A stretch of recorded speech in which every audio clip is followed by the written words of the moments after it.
for the sake of argument, Smith and Jones, and they are competing for the top prize in this competition.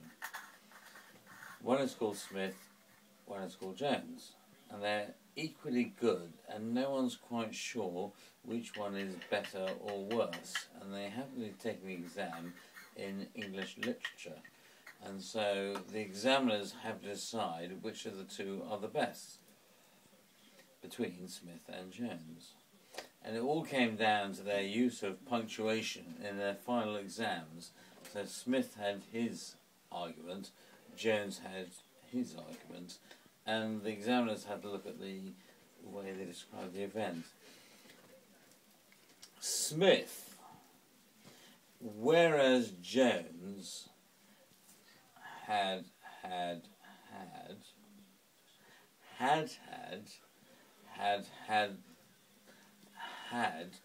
the better expression than Jones, and therefore Smith won on the balance. So how many hads was that? That was 12, you can get 14. How does 14 go? Two more. Smith, whereas Jones had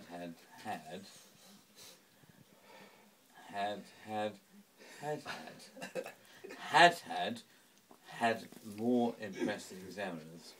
That don't make sense to me. One more. We'll watch that back and we'll cut that up. Now there's one Jack, more what do in you that. think? Yep. There's one more in that. I've heard it before. But could you say it? No, Do you mind if I don't go on you? Heard that before. I still don't understand it. Because I was still the same point I was when I first said it. Really? Well,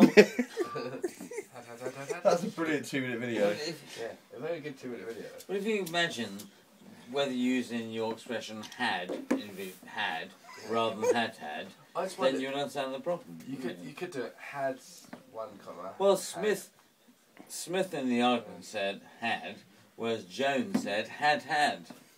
This argument had more impact, whereas Jones said this was as had. So what's the next one up? You said there was more. Well, there is another one, but yeah. Go on. Okay. Hang on.